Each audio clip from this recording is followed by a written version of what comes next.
말씀을 봉독하겠습니다.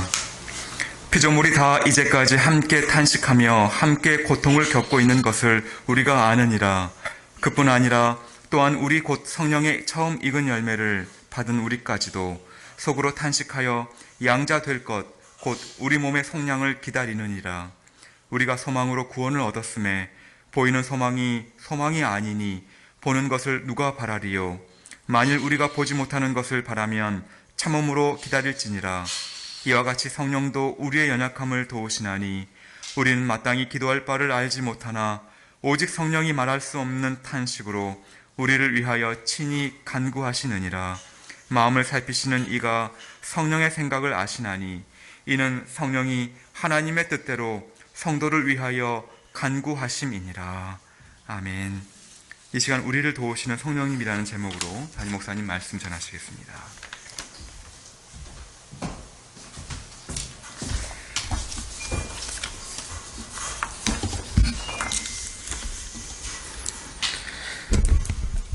네, 오늘은 이 우리를 도우시는 이 성령님이라는 제목으로 같이 말씀을 나누도록 하겠습니다. 저희 교회 이름이 너프는 행복한 교회이다 보니까요, 행복에 대해서 제가 많이 신앙 안에서의 참 행복에 대해서 많이 생각해보고 묵상을 하거든요. 네, 진짜 우리가 하나님 믿는 자로서 어떤 삶이 가장 행복한 것인지 제가 질문 하나 드릴게요. 여러분 지금 행복하십니까? 지금 이 순간이 행복하게 여겨지십니까? 어떠신지요? 예. 네. 평소에는요? 예. 아마 대답은 제각각일 거예요. 행복할 때도 있고, 안 행복할 때도 있고. 네, 행복하다고 대답을 하는데, 행복한 조건이 아닐 수도 있어요. 그리고 다른 사람이 봤을 때, 참 행복하겠구나라고 하는데 본인은 불행하다고 느낄 수도 있습니다. 무슨 말씀을 드리냐면, 행복에 대한 그 마음, 행복은 주관적인 거라는 거죠. 객관적인 게 아니고 내가 느끼는 그 마음의 정도가 행복감이잖아요. 행복감. 그러니까 예를 들어서 별로 가진 게 별로 없는데 되게 그걸 잘 지혜롭게 쓰면서 행복하게 사는 사람이 있고, 아무리 많은 걸 가져도 늘 부족한 것들을 바라보면서 불행하게 느끼는 사람이 있습니다. 건강도 그래요. 태어날 때 건강하게 태어나신 분도 계시고, 또 살아오시면서 몸이 많이 사악해지시는 분도 계신데, 정말 비록 건강하지 않아도, 그렇게 건강이 약해도 그 만족하면서 감사하게 사는 분이 있고, 건강을 당연하게 여기면서 그에 대해서 별로 감사하지 못하는 사람도 있습니다. 행복은 주관적이라는 것. 그리고 또 한 가지가요, 아무리 우리가 내가 행복하다, 불행하다, 어떻게 느끼던 것 간에요, 오늘 말씀을 잘 보시면 모든 피조물들은요, 탄식한다고 되어 있습니다. 탄식한다. 이 탄식의 의미를 우리가 잘 알아야 되는데, 로마서 오늘 8장 22절 말씀 보면 이렇게 나옵니다. 피조물이 다 이제까지 함께 탄식하며 함께 고통을 겪고 있는 것을 우리가 아느니라. 탄식하는 게 우리만 탄식하는 게 아니고요, 모든 만물, 모든 생명, 살아있지 않은 모든 사물들까지 총칭하는 표현입니다. 이 피조물이라고 했을 때는요, 하나님이 만드신 모든 게 피조물입니다.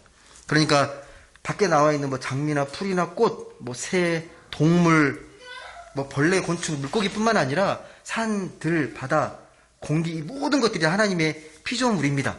근데 이 모든 피조물들이 함께 탄식하고 함께 고통을 겪고 있다라고 말을 하거든요. 이게 무슨 말이죠? 어떤 의미로 여러분은 느껴지십니까? 만물이 탄식과 고통 가운데 함께 이렇게 있다라는 거예요. 하나님 보실 때 모든 피조물들은 지금 탄식하고 있다라는 거예요. 한번 잘 생각해 보십시오. 왜 탄식하는지. 여러분은 어떠세요? 여러분이 정말 행복하면 탄식하지 않을 수 있을까요? 그러니까 늘 행복하면 탄식하지 않을 수 있을까요? 우리가 가진 것들, 돈, 건강, 근데 우리가 이런 것들을 영원히 소유할 수는 없습니다. 아실 거예요. 내 손이 꽉 쥔다고 쥐어지는 게 아니라 어느 순간 다 빠져나가거든요. 돈도 뭐 물질도 사라지고 건강도 점점점 쇠약해져 갑니다. 예. 우리가 아무리 영원히 살려고 그래도 영원히 살 수 없고 어느 순간에 이 땅에서 다 흙으로 돌아갈 존재들이잖아요. 사라질 존재입니다. 꽃이 아무리 예뻐도 계속 피어있질 않잖아요. 어느 순간 꽃이 시들고 꽃이 떨어지고 또 마르고 썩어져 없어져 갑니다. 이게 만물의 이치잖아요. 생성소멸. 예. 이게 만물의 이치인데 무슨 의미냐면 그래서요. 우리의 이 느끼는 행복감에 대한 그런 걸 이야기하는 게 아니라 우리의 실존적인 탄식을 말하는 거예요.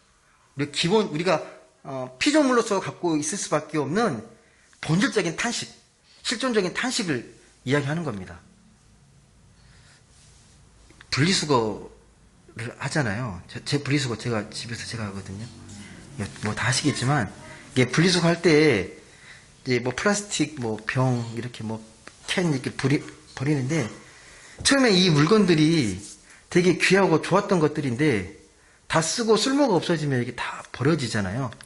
다 닳고 헤어지고 이제 쓸모가 없게 되면 그것을 보면서요. 우리 인생도 그렇잖아요. 아무리 빛난 인생도 어느 순간 되면 빛이 바라고 언젠가는 다 스멀스멀 분리돼서 사라질 존재들이잖아요. 그런 의미에서의 실존적 탄식입니다. 성경에서 얘기하는 건요. 내가 지금 행복하든 불행하든 간에요. 우리는 탄식할 수밖에 없다라는 거예요. 이게 함께 고통받고 함께 겪고 있는 탄식입니다. 어느 누구 하나 예외 없이 피조물들은 실존적인 탄식을 할 수밖에 없다라고 우리에게 말씀합니다. 그럼 이 탄식의 의미를 좀 잘 아셔야 되거든요. 일반적인 탄식이 아니에요. 헬라어 이 탄식이라는 말은 스테나즈라는 말인데 무슨 말이냐면 여러 가지로 번역이 되는데 한숨을 깊이 들이쉬는, 그러니까 숨 내뱉을 때 이렇게 하잖아요. 깊은 한숨을 내쉴 때 이걸 탄식이라고 말합니다. 근데 헬라어의 탄식이 어떤 의미가 담겨 있냐면 좁은 의미, 좁은 것에 대해서 넓어서 탄식하는 게 아니라 뭔가 자꾸 좁아지는 것, 이런 거에 대한 탄식이고, 이 개역개정에는 탄식으로 번역이 됐는데 공동 번역에서는 신음이라고, 신음하는 걸 탄식이라고 또 번역을 하고요. 루터 성경에서는 갈망으로 표현합니다. 탄식, 신음, 갈망. 다른 것 같은데 같은 맥락이에요. 같은 의미를 내포하고 있습니다. 탄식하고 신음하고 갈망은 왜 같냐면요. 한번 잘 생각해 보십시오. 내가 돈을 정말 많이 벌고 싶은 이 갈망이 있어요. 잘 되지 않으면 탄식하게 돼 있습니다. 갈망이 있는데 신음하게 돼 있고요. 내가 막 성공하고 싶은데 성공 못했으면 또 탄식이 나오잖아요. 뭔가를 이루고 싶은데 그 목표가 이런데 그 목표를 이루지 못하면 또 탄식합니다. 우리가 그러잖아요. 그럼 성공하면 탄식하지 않느냐? 성공하면 또 다른 고민들이 찾아와서 또 탄식하게 만듭니다. 예. 요즘 워낙 살기 힘드니까 젊은이들이 결혼을 되게 늦게 하고 포기하거나 그런 일들이 사회적으로 많이 나타나고 있는데, 그래서 3부 세대니 5부 세대니 이렇게 이야기를 하거든요. 그러니까 결혼하지 않는 입장에서는 결혼이 되게 로망이고 되게 이상적인 어떤 바람이고 꿈이겠지만, 그게 갈망의 대상이겠지만요, 막상 또 결혼하면 그게 전부가 아닌 걸 알잖아요. 예. 또 탄식하게 됩니다. 결혼 생활에 대한 탄식. 예. 이게 실존적인 탄식이에요. 예. 어떤 상황에 있든 간에, 우리가 어떤 조건에 취해 있든 간에, 우리는 탄식할 수밖에 없다라는 게 오늘 우리에게 주시는 이 탄식에 대한 귀한 메시지입니다. 그래서요, 우리가 기도할 때 그렇게 기도하시는 분들이 있거든요. 내가 탄식하고 이렇게 갈망하는 것? 내가 믿음이 부족해서 그런 거야. 그래서 간구하는 거죠. 하나님, 저 믿음을 주세요. 그렇게 탄식하지 않도록, 그렇게 신음하지 않도록 늘 든든하게 모든 문제를 다 해결할 수 있도록 저에게 믿음을 주십시오라고 기도하는데, 이 기도 자체가 틀렸다는 게 아니고요. 기도의 방향이 틀린 겁니다. 그렇게 기도하시면 안 됩니다. 모든 믿음만 있으면 모든 게 해결된다? 그 말이 아니고요. 이 탄식에 우리가 실존적으로 탄식할 수밖에 없는 이 상황, 이거에 대해서 자유롭지 못하다는 의미이기 때문에요. 내가 믿음이 아무리 좋더라도, 내가 믿음이 있다 하더라도요, 이 삶의 현실 가운데 우리는 탄식할 수밖에 없다라는 걸 먼저 인정해야 됩니다. 나 믿음이 좋아지면 탄식이 해결된다. 벗어난다. 그 의미가 결코 아닙니다. 그래서 23절 보시면 그렇게 이야기합니다. 한번 같이 읽어보겠습니다. 23절 말씀. 23절 같이 읽겠습니다. 시작. 그뿐 아니라 또한 우리 곧 성령의 처음 익은 열매를 받은 우리까지도 속으로 탄식하여 양자될 것 곧 우리 몸의 속량을 기다리느니라. 아멘. 이 말씀이 이해되십니까?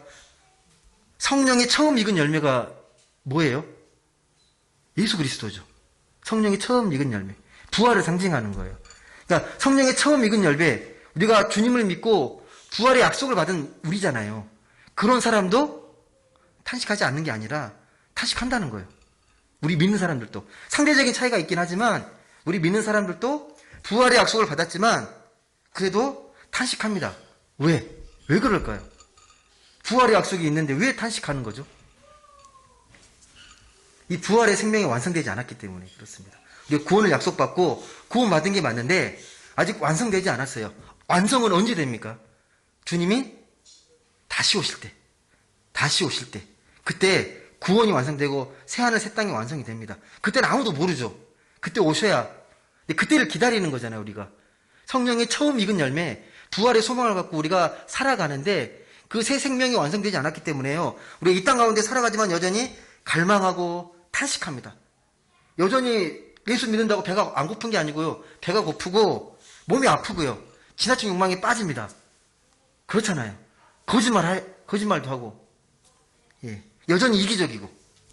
나 믿음 없는 것 같아. 라고 느껴지죠. 그런 순간이 되면. 믿는 사람인데 내가 왜 이렇게 별반 차이가 없게 느껴지지? 그렇게만 보면, 겉으로만 봤을 때는요, 믿는 사람이랑 믿지 않은 사람이랑 똑같이 느끼고 하는 거 보면 차이가 없다라고 느낄 수 있다라는 겁니다. 그래서요, 예, 우리가 그렇게 느끼는데요, 바울도 똑같이 느꼈어요. 예, 예수 믿고 나서 온 생애를 복음 전하는데 생을 바쳤던 이 사도 바울도요, 탄식을 합니다. 한번 로마서 7장 19절 보시겠습니까? 그 앞장인데요. 로마서 7장 19절 말씀을 한번 보겠습니다. 이 바울의 고백이에요. 예. 로마서 7장 19절 말씀 같이 읽겠습니다. 시작. 내가 원하는 바 선은 행하지 아니하고 도리어 원하지 아니하는 바 악을 행하는도다. 이 바울의 탄식이에요. 예수 믿고 내가 완벽할 수 있을 것 같았는데 아닌 거죠. 선을 행하고 싶은데 자꾸 악을 행하는 거예요. 이기적으로 행동하고, 예, 내 욕망을 자꾸 드러내려고 하고. 그러니까 믿는 사람이라고 탄식하지 않고 늘 이렇게 평안하고 행복한 게 아니라 우리는 이 세상 속에서 함께 고통과 탄식을 겪을 수밖에 없다라는 거예요. 예, 예수 믿으면 늘 기쁘고 평화로워야 될 것 같은데 그렇지 않다라는 거예요. 그래서 이걸 잘못 이해하면요, 내가 예수 믿고도 삶에 별로 변화가 못 느껴서 별 차이 없네라고 믿음을 포기하는 사람도 있습니다. 예. 예수 믿으면 뭐 행복해지고 평화로워지고 평안이 가득할 것 같은데 별 차이가 없어. 예. 예수 믿고 나서. 그래서 이제 믿음을 저버리는 경우도 많이 있습니다. 이걸 해결하는 방법들은 여러 가지죠. 예. 이런 것들 우리만 느끼는 게 아니라 지금까지 2000년 역사 속에서요, 예수 믿으면서 이런 것들을 겪었을 거 아니에요. 이런 말씀이 기록되어 있는 거죠. 탄식에 대해서. 왜 자꾸 탄식하는지. 이런 모순과 탄식의 상황을 이게 직면하면서요, 이거를 극단적으로 해결하려는 사람들이 있었습니다. 옛날 이단들이요. 지금 그 이단이 어떤 이단이냐면요, 구원파입니다. 구원파 들어보셨습니까? 구원파가 어떤 이단인지 아세요? 이름이 좋잖아요. 구원파. 우리는 구원받은 사람이다. 뭐가 문제죠? 구원파의 문제는? 뭐에 집중하는 거예요? 말 그대로. 구원에 집중합니다. 구원파. 그래서 혹시 구원파 전도 받아보신 적 있으세요? 뭐라고 전도하는지? 이렇게 예수 믿으세요 그러면, 믿습니다. 그럼 당신 언제 구원받았습니까? 몇 월, 며칠, 몇 시 받았습니까? 확신이 있게 여러분 말씀할 수 있으세요? 라고 자꾸 따져 묻잖아요. 그러면 당황하고 두려워지는 거죠. 받긴 받은 것 같은데 정확히 언제인지 잘 모르겠고. 근데 그게 정상이에요. 예. 몇 월, 며칠, 몇 시, 이게 아니에요. 구원이라는 게. 그런 차원의 것이 아닙니다.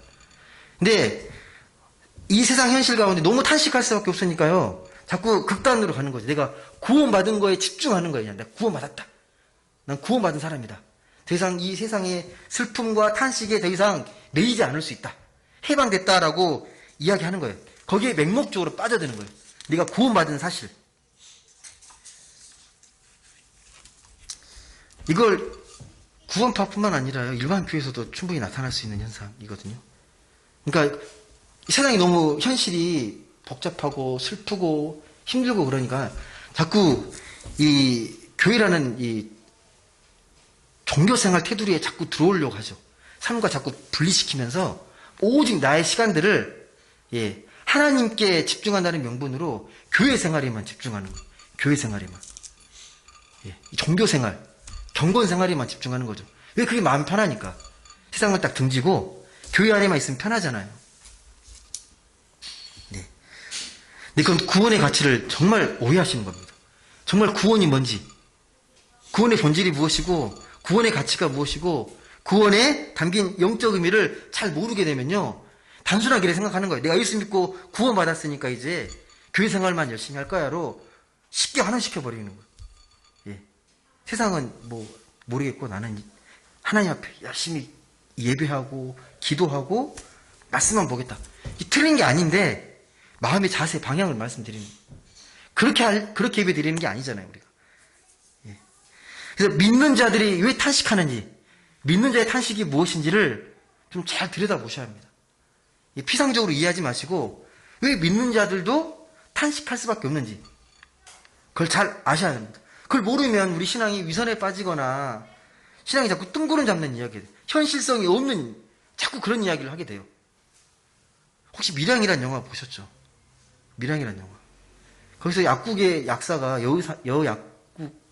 약사가 그 신혜죠. 신혜 주인공 신혜를 전도하려고 정말 열심히 하는데 그 이루 하는 말들이요. 되게 신앙적인 용어고 우리한테는 은혜로울 수 있지만 별로 은혜로운 용어들이 아니에요. 뭐 힘들면 기도하면 돼. 하나님도 책임져 주시오. 그 말이 자체가 틀린 게 아니라 현지가 좀 붕 떠 있어요. 그 말들이. 현지가 결부되지 못하고. 우리 신앙이 자꾸 신앙한 이 교회라는 어떤 종교라는 공간 속에 갇히게 되면요. 그런 현상들이 나타납니다. 예. 근데 말씀의 가르침을 잘 따라가 보시면요. 뭐 신앙은 좋은 게 좋다는 식으로 그렇게 가볍게 끝내지 않습니다. 잘 깊이 묵상해 보시면요. 거기에 다 지혜가 있습니다. 우리가 어떤 방향으로 어떻게 살아야 할지를 분명히 말씀합니다. 다시 그 말씀으로 들어와서요. 그 8장 23절 보시면요. 성령의 처음 익은 열매를 받은 우리까지도 속으로 탄식하여 양자될 것, 곧 우리의 몸의 속량을 기다리느니라. 완전한 구원을 기다린다는 거죠. 지금 너무 믿는 자로서의 구원의 약속은 받았는데 아직 그날이 오지 않아서 완전히 속량되기를, 완전히 구원되기를 기다린다는 거예요. 우리가 믿는 사람으로서. 근데 이 소망의 특징, 우리 몸에 속량되기를 기다리는 것, 이 소망, 이 사절 보시면 우리가 소망으로 구원을 얻었음에 보이는 소망이 아니니 보는 것을 누가 바라리요? 25절 만일 우리가 보지 못하는 것을 바라면 참음으로 기다릴지니라. 우리가 구원의 완성을 기다리는데 눈에 보이는 게 아니에요. 눈에 보이는 게 아니라는 겁니다. 우리가 구원의 완성을 기다리고 영원한 생명을 기다리고 있는데 눈에 딱 보여지지 않는다는 거예요. 우리는 일상에서 살아갈 때 뭔가 행동하면 결과를 알게 되죠. 눈에 보이는. 이게 뭘 투자하면 투자의 결과가 나오잖아요. 손실을 받던 이익을 받던. 근데 우리가 기다리는 소망은 눈에 보이는 것이 아니라고 이야기합니다. 보이지 않는 것. 이게 새 소망이라고 우리에게 말씀합니다. 근데 만약 여러분 눈에 보이는 게 소망이라면 그건 진짜 소망이 아니겠죠. 처음에 말씀드렸지만 눈에 보이는 것들은요 다 사라질 것들이기 때문에 거기에 소망을 두면 그건 복음적인 소망일 수가 없습니다. 당연한 거예요. 우리 보이지 않는 것들이죠. 영원한 것에 대한 소망을 품고 살아가는 거죠. 영원한 생명, 영원한 구원. 이 부활의 영광으로 다시 오실 주님이 우리에게 영원한 생명을 완성해 주실 거라는 그 믿음을 갖고 우리가 살아갑니다. 그 믿음이 필요합니다. 그 믿음. 주님 반드시 다시 오셔서 우리의 생명을 완성하고 부활의 소망을 반드시 약속을 지키시면서 우리가 하늘나라 천국 시민 되게 하실 것이다. 확실한 그 믿음이 우리에게 반드시 필요합니다. 그럼 우리가 할 수 있는 일은 뭐죠, 그러면? 예. 우리가 할 수 있는 거예요. 그냥 탄식만 하면 됩니까? 탄식. 언제 오지? 탄식. 그러면, 이제, 언제 오겠죠? 탄식하다 보면. 그러면 될까요? 어떠세요, 여러분? 정답은 나와 있잖아요. 25절 한번 보실래요? 25절. 25절에 뭐라고 기록되어 있습니까? 예. 다시 한번 읽어보실래요? 25절 말씀. 시작. 만일 우리가 보지 못하는 것을 바라면 참음으로 기다릴지니라. 어떻게 하라는 거예요? 참음으로 기다릴지니라. 여러분 잘 참으세요? 언제까지 참으세요, 여러분요? 정말 잘 참으십니까? 예, 기다려야 되는데 참고 기다려야 되는 거거든요. 우리 기독교 신앙의 핵심 중에 하나가요. 기다림의 신앙이에요. 믿고 기다리는 신앙이거든요. 이걸 잘 생각해 보셔야 됩니다. 이 기다림이 어떤 기다림이냐면요. 우리가 그냥 친구들 만날 때 카페에서 몇 시에 온다라는 그런 기다림이 아니에요. 그 기다림은 뭐 특별히 힘들지 않죠. 정해져 있으니까 언제 딱 온다는 거 아니니까. 근데 우리의 기다림은요. 그런 차원의 기다림이 아니고 탄식할 수밖에 없는 이 세상 현실 속에서의 막연한 기다림이에요. 언제 올지 몰라요. 예. 언제 오실지 모르고 참고 기다려야 되는 거예요. 참음으로 기다려야 한다는 거예요. 이게 쉽습니까, 여러분은요? 언제 올지 모르고 막연하게 마감 시한 없이 내가 정할 수 있는 것도 아니고 그냥 참고 기다려야 되는 거예요. 이런 부활의 소망이 없으면 그냥 그걸 기대하지 않으니까 그냥 살면 될 텐데 우리는 구원의 약속이 있으니까 그때를 기다리는 거잖아요. 그때를 기다리는데 그 기다림이라는 게 참고 기다리는 거. 언제 올지 모르는 막연한 기다림이라는 거죠. 계속 탄식해야 되는 거예요. 언제 오세요? 언제 오십니까? 계속 갈망은 생기고 빨리 오셨으면 좋겠습니다. 그럼 하나님 꼭 이런 분이신 거죠. 그렇게 돼버리면 나 약속했잖아. 반드시 올 거야. 참고 기다려. 올 거니까 그 약속만 굳게 붙잡으면 돼. 언제 올 거니까. 그럼 하나님 이제 그런 분이신 거죠. 혼자 고독하게 참고 기다리도록 내버려 두면서 그냥 지켜보는 하나님. 약속의 때까지. 약속의 시한이 하나님이 정해져 놓으셨는데 그때까지 우리는 그냥 막연하게 언제일지 모르지만 참고 기다리는 것. 그러니까 스스로 막 헤쳐나가고 어떻게든 노력해가 견디면서 그때까지 버티는 하나님 그걸 내버려 두시는 하나님. 그런 분이신 거예요, 하나님이요.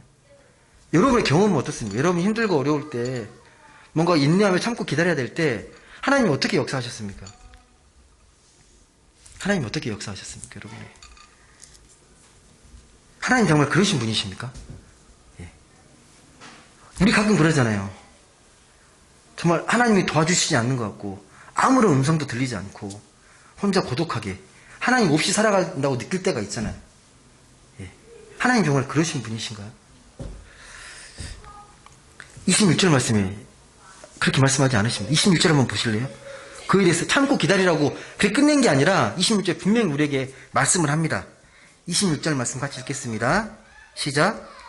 이와 같이 성령도 우리의 연약함을 도우시나니 우리는 마땅히 기도할 바를 알지 못하나 오직 성령이 말할 수 없는 탄식으로 우리를 위해 친히 간구하시느니라. 아멘. 너무 잘 하시는 말씀이죠. 그냥 참고 기다리는데 그냥 가만히 내버려 두시는 분이 아니라 도우시는 분. 보혜사 성령을 옆에 두시겠다는 거예요. 참고 기다리는 게 네 힘으로 할 수 있는 게 아니기 때문에 성령께서 도우시겠다는 거예요. 네 마음을 지킬 수 있도록. 우리는 어떤 존재냐면요. 무엇을 기도해야 할지도 모를 정도로 연약한 존재입니다. 나오잖아요. 우리가 우리의 연약함을 도우시는 분이신데 마땅히 기도할 바도 몰라요. 기도할 바를 알지 못하는데 그것마저도 성령께서 우리를 도와주신다는 거예요.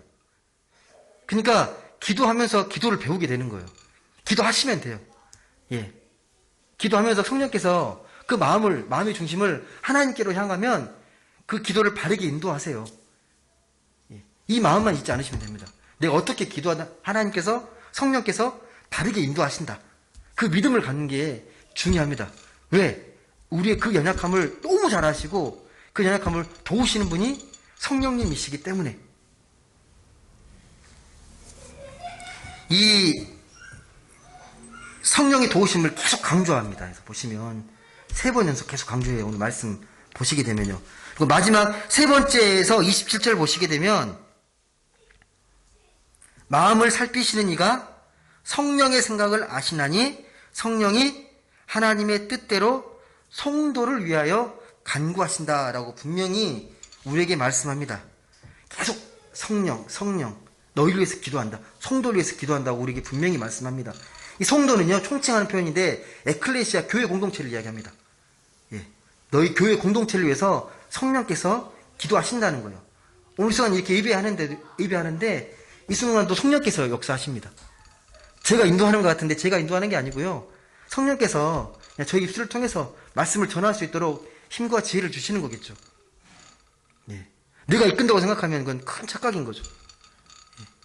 성령이 우리를 위해서 간구하시면서 이 예배가 예배될 수 있도록, 이 삶이 될 수 있도록 성령께서 우리에게 역사하신다는 겁니다. 여러분 여기서 약간 우리가 좀 의구심이 드는 것 중에 하나가 뭐냐면 혹시 발견하셨어요? 26절에 그냥 쓱 지나가시면 안 되고요. 26절에 여러분이 좀 의구심이 가져야 될 구절이 하나 있어야 돼요. 성령도 우리의 연약함을 도우시나니 우리는 마땅히 기도할 바를 알지 못하나 오직 성령이 말할 수 없는 탄식으로. 여러분 이 성령이 말할 수 없는 탄식으로 이 말이 확 들어오세요? 어떤 의미로 받아들여지십니까? 성령이 말할 수 없는 탄식. 성령이 탄식을 해요? 어떠세요? 이 탄식을 여러분 3가지 말했죠. 처음엔 모든 피조물이 탄식한다. 함께 탄식한다.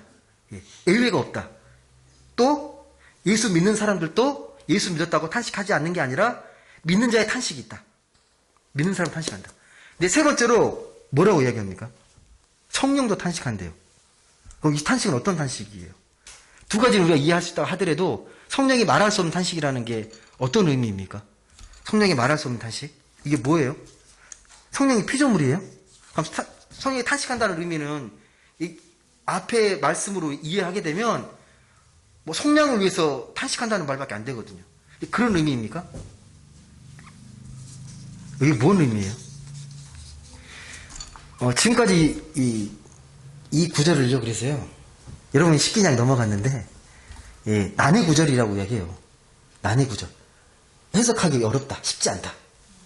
예. 근데 모든 성서학자들이 동의하는 것은 뭐냐면요. 이 성령이 말할 수 없는 탄식. 당시의 그 시대적 배경이 있거든요. 혹시 초대교회에서 가장 많이 했던, 특히 고린도 교회에서 가장 많이 일어났던 이 현상 중에 뭐가 가장 유명했나요? 방언하는 거예요. 이걸 비꼬아서 이야기했다고도 많이 동의합니다. 그러니까 무슨 말이냐면 우리가 예수 믿은 증거로서 방언이 나타나잖아요. 예수 믿은 증거로. 근데 이 방언을 이 고린도 교회에서도 그렇고 로마 교회에서도 그렇고요. 가장 큰 은사, 가장 축복받은 은사라고 생각을 했어요. 왜 그랬겠습니까? 방언을 하는 건 천사의 말을 한다고 이해를 했거든요. 방언을 하게 되면. 천상의 세계가 통하는 말이기 때문에 이 방언을 가장 큰 은사로 생각을 했어요. 예. 그래서 당시 고린도 교회의 상황을 들여다보면 개인 기도할 때뿐만 아니라 공중에서도 막 방언으로 막 기도해버려요. 이게 좋은 모습이 아니었어요. 이게 사도 바울도 방언을 할 줄 알았는데, 이건 아니다. 교회 질서를 다 깨트리는 거구나. 더 교만하게 하는 거구나. 우리 성경에 방해가 되는구나 해서 절제하라는 거예요. 예, 그러면서 이야기했던 게 뭐냐면, 한번 방언을 어떻게 해야 되는지 바울이 분명하게 하거든요. 고린도전서 14장 19절 말씀 한번 보시겠습니까? 고린도전서 바로 뒤에 나옵니다. 로마서 다음에 고린도전서 14장 19절 말씀에 이 방언을 어떻게 하라고 분명히 이야기합니다. 고린도전서 14장 19절.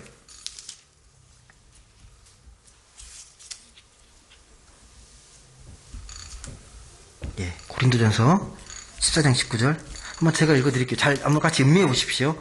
교회에서 내가 남을 가르치기 위하여 깨달은 마음으로 5마디 말을 하는 것이 1만 마디 방언으로 말하는 것보다 나으니라라고. 예, 방언을 어떻게 써야 되는지, 예, 방언이 무엇인지를 분명하게 이야기합니다. 다시 말씀드리지만 방언을 왜 방언을 하게 해주셨냐면 내가 하나님 예수를 믿고 구원받았는데 그 확실한 증거로서 믿지 않은 사람들이 처음에 확신을 갖게 해주신 게 방언의 은사예요.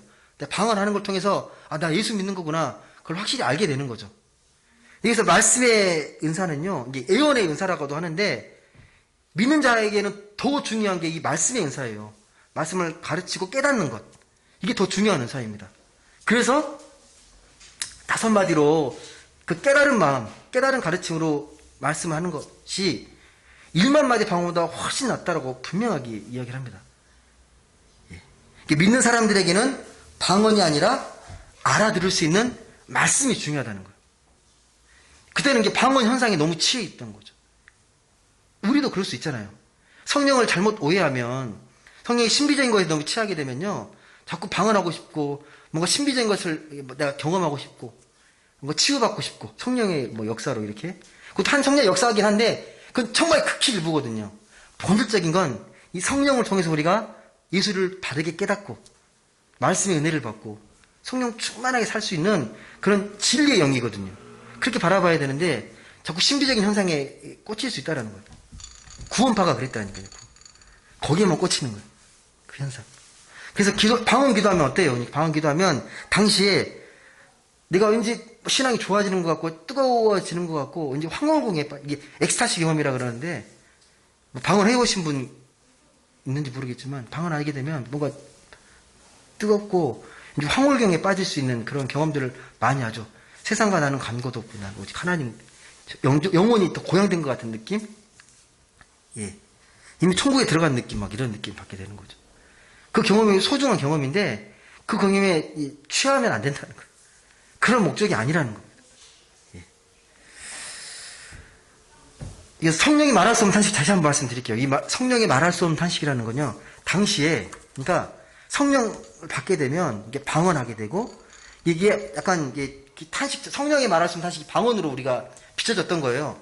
근데 포인트가 거기에 있는 게 아니라 뒤에 있습니다. 보세요, 한번. 성령의 말할 수 없는 탄식으로 여기 방점이 있는 게 아니라 뒤에 우리를 위해 친히 간구하시는 성령님이에요. 앞쪽에 이 성령의 취해서 방언하는 게 중요한 게 아니라 성령께서 우리를 위해 친히 간구하신다. 이게 포인트입니다. 이걸 아셔야 돼요. 예. 성령은 늘 우리를 도우시는 분이다. 나의 연약함을 아시고 나와 함께 하시는 분이시다. 이게 성령의 중요한 의미입니다. 깨달음입니다. 그래서 이 로마서 말씀도 그렇고요. 예. 그러니까 성령이 말할 수 없는 탄식, 방언을 하고 막 하는 그런 신앙 형태에 대해서 동의하지 않는 거예요. 당시에서. 방언과 같은 열광적인 이 종교 현상, 이게 중요한 게 아니라는 거예요. 오히려 이게 뭘 의미하냐면 그만큼 결핍되어 있다는 거죠. 결핍되어 있다는 걸 보여주는 증거밖에 되지 않는다. 성령의 말할 수 없는 탄식이 그런 거예요. 자꾸 탄식하게 되는 게 내 실존적인 상황이 자꾸 탄식할 수밖에 없고 내 마음이 결핍되어 있다는 것을 보여주는 상징적 의미입니다. 예. 그래서 우리는 성령의 탄식이 의존하는 게 아니라 우리를 위해 친히 간구하시는 그 성령님, 우리를 도우시는 성령님, 거기에 방점이 있어야 됩니다.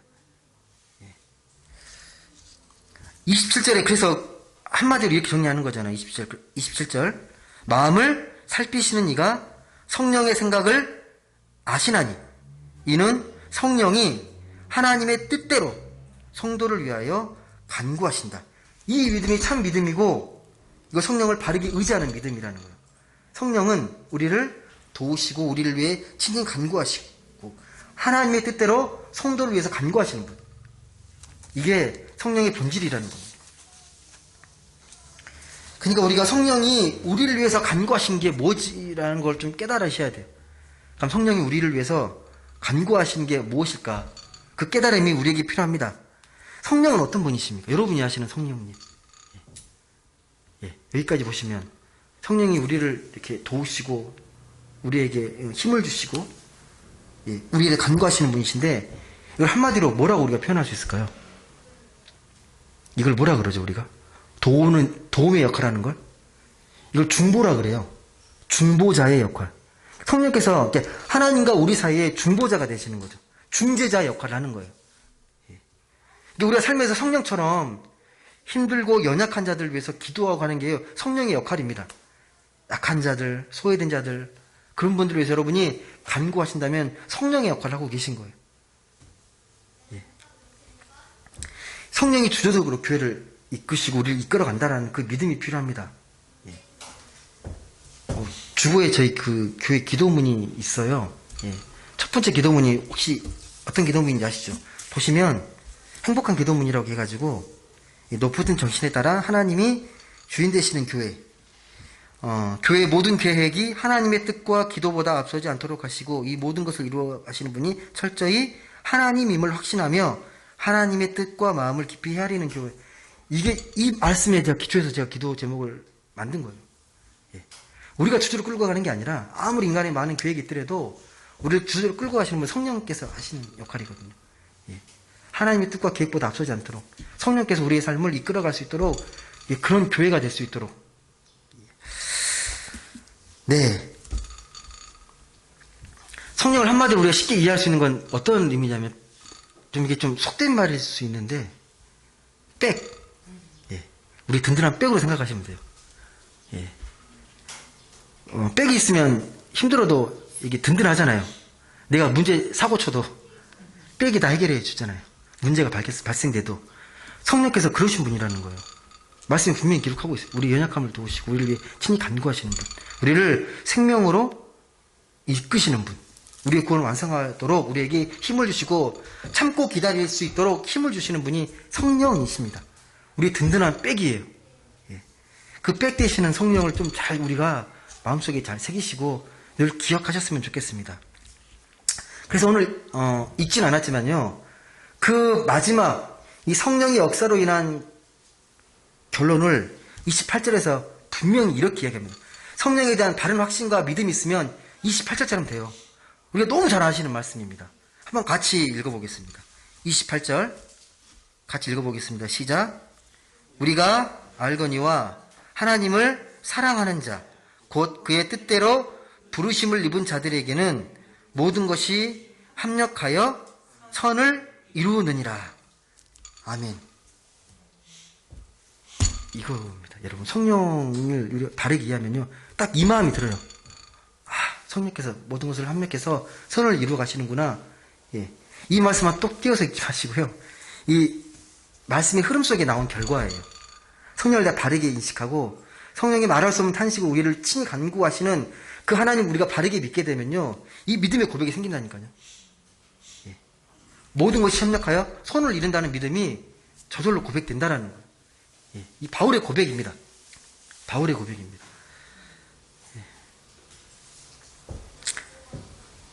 제가 앞에서 그런 질문 드렸잖아요. 그럼 성령의 도우심을 내가 어떻게 눈에 보이지 않는데 어떻게 아느냐가 관건이거든요.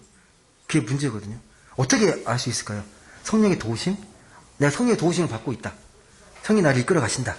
뭘로 우리가 알 수 있습니까? 어떻게 알 수 있죠? 지금까지 쭉 제가 말씀했던 것들 좀 우리가 정리해 보면 어떻게 우리가 성령의 도우심, 어떻게 우리가 깨달을 수 있죠? 어떻게 인지할 수 있습니까? 어떻게 가능할까요? 딱 떨어지는 설명이 가능할까요, 그러면? 성령의 도우심, 이거다! 이러면 사이비가 되는 거예요. 이단들이 이렇게 설명해요. 딱 확실하게 설명하거든요. 이단의 교리를 가지고. 근데, 말씀은 그렇지 않습니다. 그럼 이미 정답이 나와 있겠죠. 마치, 자꾸 제가 커피를 이야기하는데, 제가 커피를 참 좋아하잖아요. 커피가 어떤 맛이 가장 깊은 맛이에요? 가장 심오한 세계로 말하면 제가 알고 있는 그 세계를 제가 알 수 있는 표현을 최선을 다해 설명을 할 거예요. 근데 그 자체가 최고의 표현은 아닐 겁니다. 아, 커피는 참, 예, 깊은 맛이 있고, 어떨 때는 고소하고, 어떨 때는 뭐, 흙의 어떤 향미가 느껴지고. 근데 이게, 뭐, 고소하다는 것도, 솔직히, 이, 스펙트럼이 엄청 길잖아요.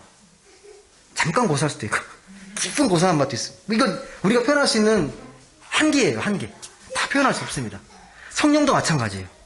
여러분, 성령을 어떻게 느끼는지는 우리가 얼마나 영적으로 좀 이렇게 깨어 있어서 잘 느끼냐의 차이지, 이게 성령도 마찬가지로요. 우리가 도우심을 깊이 이해하고 경험하면서 느끼는 거예요. 내가 느끼는 거예요. 설명 갖고 성령을 아는 게 아니잖아요. 예, 내가 체험하는 거잖아요. 근데 그것이 바로 교회라고 이야기합니다. 성령의 도우심을 깊이 이해하고 경험하는 곳이 교회라고 이야기합니다. 제가 하는 말이 아니고 초대교회 교부들이 교회를 뭘로 규정했냐면요. 성령의 피조물로 규정했습니다. 성령의 피조물. 성령께서 만들어 가시는, 성령께서 역사해 가시는 성령의 피조물이 교회다라고 이야기를 합니다. 예. 그래서 우리가 제가 다 설명드릴 수는 없지만 성령의 깊은 체험을 우리가 반드시 말씀을 통해서, 삶을 통해서 느껴야 합니다. 말씀을 맺겠습니다. 오늘 예배에 함께 하신 여러분들에게 마지막으로 제가 이 말씀을 통해 권면드립니다. 다음의 사실을 꼭 잊지 마십시오. 성령께서는 우리의 연약함을 도우시는 분, 우리의 구원의 완성, 생명의 완성을 기다리는 우리를 끝까지 참고 기다릴 수 있도록 친히 도와주시는 분이 우리 성령님이십니다. 내가 이 말씀을 얼마나 꽉 붙잡고 살아가느냐는 여러분에게 달리죠. 여러분의 결단, 여러분의 믿음의 선택에 달려 있습니다. 성령께서는 이런 사람들의 공동체인 교회를 위해서 친히 간구하신다고 우리에게 분명히 말씀하십니다. 부디 이번 한 주간도 무엇보다도요, 성령은 우리를 도우시는 분이시다. 어떤 상황에서든, 어떤 자리에 있든 간에 힘들고 어려울 때, 자꾸 탄식이 절로 나올 때 이 말씀을 좀 기억해 주셨으면 좋겠습니다. 성령도 말할 수 없는 탄식으로 우리를 위해 친히 간구하고 계신다. 이 말씀 붙들고 한 주간도 승리하면서 참 행복과 기쁨을 나누며 살아가는 모든 분들 되시길 주님의 이름으로 간절히 소망합니다. 기도하겠습니다. 사랑의 하나님, 감사합니다. 오늘도 귀하고 복된 주일을 맞아 예배하게 하시고 또 기도하게 하시고 또 말씀을 통해 하나님의 은혜를 허락하여 주시니 감사드립니다. 하나님, 우리의 부족함, 우리의 연약함, 우리의 어리석음, 내 자신이 너무 잘 알고 있습니다. 우리 힘으로 기다릴 수 없고 우리 힘으로 참을 수 없습니다. 성령께서 도와주옵소서. 삶의 현실 속에서 탄식할 수밖에 없는 우리 믿는 사람들에게 하나님, 이 참 믿음을 지키고 이 생명을, 이 믿음을 잘 유지하고 또 구원의 생명을 완성해 나갈 수 있도록 성령께서 우리를 도와주시고 늘 성령 충만한 은혜를 우리에게 물붓듯이 한량없이 부어 주옵소서. 한 주간도 성령 붙들고 성령을 의지하여 승리하는 우리 모두가 되게 하여 주옵소서. 감사드리며 사랑이 많으신 예수님의 이름으로 기도드립니다. 아멘.